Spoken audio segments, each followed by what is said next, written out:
Hello, everyone. Yair Spitz here again from the field in Israel with a quick update. So my unit has been working very hard the last couple of days to bring ourselves up to being operational at the highest level. So we are ready for when we are called.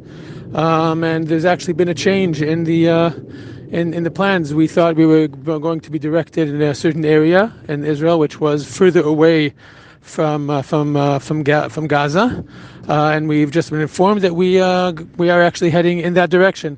My unit is not meant to be on the front lines. We are meant to give support from a little bit further away. We're meant to give support for the infantry and for the other ground forces that go in. And actually, yesterday, a unit just like ours, using the same type of weapon systems that we do, they actually went operational and they actually were activated in the field yesterday. And we were everyone here was extremely happy to hear that, since it is an extremely lethal weapon, which I can't really discuss. And in all of our practices and all of our training, we never actually practice with the real thing because of how expensive it is, how lethal it is, and the fact that Israel has decided to activate the units with our weapon systems is a very good sign, because it means that Israel is pulling all the stops out and going ahead and using everything that it has at its disposal. Because of the severity of the situation, and that's a very encouraging thing to know, both as a soldier and as a citizen of Israel. Morale of the soldiers is very high, especially once they got the news that we're going to be sent to the towards the southern front, because they're all very, very eager to get involved and to help and to support the troops with our weapon systems, and not just to be in a different area and wait to see if anything else develops. So morale is high.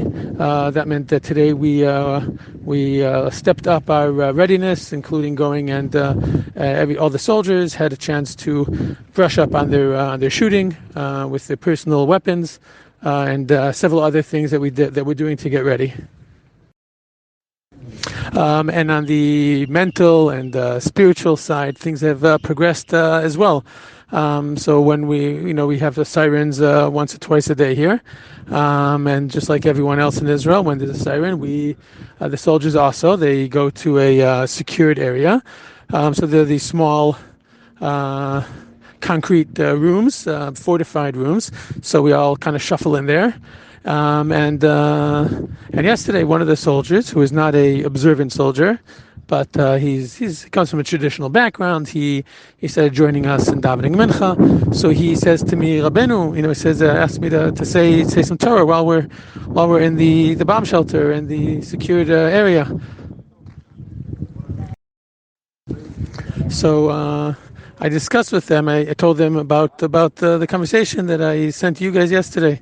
I told them that I'm getting a lot of calls, a lot of messages from all over the world, from family and friends, and I told them basically the same ideas of what I mentioned yesterday. Because although I had discussed it already with a few of the soldiers, this is a chance to discuss it with a forced audience, so to say, because there were soldiers there that I know a little bit less, or that have less connection, or are not coming to the davening or things like that. And I told them, I said, listen, there are millions of Jews all over the world looking to us, looking to you, believing in you, praying for you. You represent them. You represent, to try to fill them with courage and gvura and self-confidence and a feeling of hope. So I shared those thoughts. And then, after 4 or 5 minutes, we left the secured room, and a few people said, "Oh, that was very nice. Thank you so much." And then one of the soldiers came up to me and said, "Rabbi, that was in Hebrew, of course." He said, "That was very nice, but you need to talk about achdut. You need to talk about achdut." So he said, "Next time, that's what you should talk about." So I said, "Okay, no problem." About 3 hours later, there was another siren. We all shuffle into the secured area, and then someone says, "Okay, Rabbi, continue." So again, it's not necessarily the same people, because everyone runs to the secured area that's closest to them. So there's a few of them throughout the area. So So I said, okay, and I mentioned the soldier's name. I said, last time, when we finished, this so-and-so soldier asked that I speak about Achdut. So I shared the following message. That just 2 weeks ago, Am Yisrael felt that it was ripping apart at the seams. We felt that we were separated. We felt that we're chas v'chalila turning into two different peoples. Talk about two different Jewish states, terrible things like that, and it looked like the divide was almost incurable. And the reality has come and not just forced us to unite, forced us to remember that all of that is fake. All of the things that divide us, as much conviction as people have with their political views, at the end of the day, reality reminds us, in this case reminds us tragically, but reminds us that we are one people. And then when it comes to Jewish survival, when it comes to our identity as a people, when it comes to the identity of the state as a Jewish state, when it comes to caring about our fellow Jews, then all of those differences, they just evaporate. And we become one people. And people who 2 weeks ago would have been standing and arguing with each other about politics are now fighting on the front lines together. So I feel the need to share with you something that was very moving for me that happened last night. And that is one of the soldiers in the battalion came over to me and asked me to speak to me privately, and shared with me the following. He said, a few days ago I got called up. The soldier, he's stationed in the command center, the firing command center of the battalion. Very important role, obviously. And he said that a few days ago I got called up. One of the first people got called up on Shabbat itself already. And of course I came. He said, and a few hours later I got a call from someone I know. And they said there's another person, a friend, who's interested in volunteering. They're not officially in the army, they're not in reserves, but they're very motivated and they want to come and volunteer. And this is what the soldiers tell me, that the soldier was asked, could you find a way to get this soldier to be approved to come on the base and volunteer? And then the soldier goes on to say that I know I needed more people on my station, so I said, okay, of course, I'll try. And then the soldier went on to speak to his commanders and to other people in the army to get the process done very quickly to get approval for this volunteer to come on. And then the soldier goes on to say, but I was told that I would have to take care of getting him a uniform and army shoes because he needs to be like a regular soldier. And I ran around and I got this and I got that for the soldier, and he was approved and he came, and then I met him and he's been helping me a lot and we've become really good friends. And then the soldier's entire demeanor changes and he says, and then he says to me the following. He says, and it suddenly occurred to me, if God forbid something happens to this soldier, this new friend of mine, if God forbid he gets hurt, if God forbid he dies, it will be my fault, because if I had not helped him out of my selfish reasons, because I wanted someone to help me, then this person would still be fine and walking around and healthy, and I don't know what to do with the fear that something will happen to him because of me. So then he goes on to tell me that he contacted his commander and other people and all kinds of people in the army in order to get this volunteer approved to come and onto the base and to participate and to become part of the unit as a volunteer. But he was told that the person has to show up with a uniform and army shoes, which she doesn't have. So the soldier said, I ran around and I found the uniform and I got shoes, and so this person could come, and he came, and he goes on to say, and then I showed him what he needs to do, and gave him the basic training that in order to be to assistance in the command center, and we became really good friends. And then the soldier's entire demeanor changes. And he says, and last night, I thought to myself, I realized, what if, God forbid, something happens to the soldier? If he gets injured, if, God forbid, he dies, it will be my fault.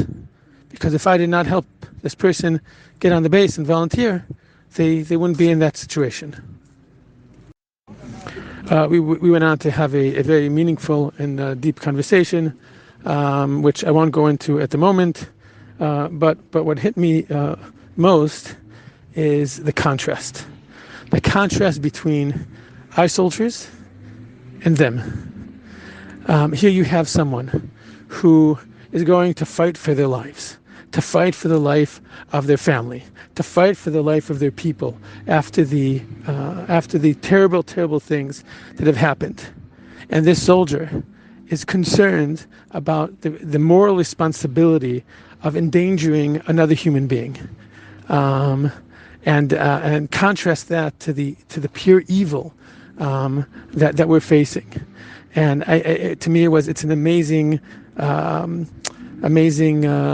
symbolic way to emphasize that this is not just about us standing up for ourselves. It's not just about us understanding who we are and believing in ourselves. There's something even maybe even on a cosmic level happening here. You have here a manifestation of evil that has made itself, crystal clear. Thank God, the majority of the world even realizes it, even at least for the time being. But for us, it's clear. Evil has a face now, has a name. Maybe we've known it beforehand to some degree. Some of us have known it. Now we all know it. And contrast that with us, with Am Yisrael, with our faith, with what we believe in. And to me, it was embodied in this one soldier who's about to go to battle, and is battling with their own moral consciousness about the responsibility for the possibility of the soldier that was brought on to help fight the enemy might get injured. And I felt that to be a very, very powerful idea. I think this is also something that we need to realize and also discuss and say that this is part of what it means to be a Jew. It is part of what it means to be Am Yisrael. We have a responsibility for goodness in the world. Tov Hashem lakol v'rachamav al kol ma'asav, and many we all know the sources, and that those who rise up against the Jewish people, every generation, the ones who rise up against us, the strongest and the hardest, will always be the embodiment of evil.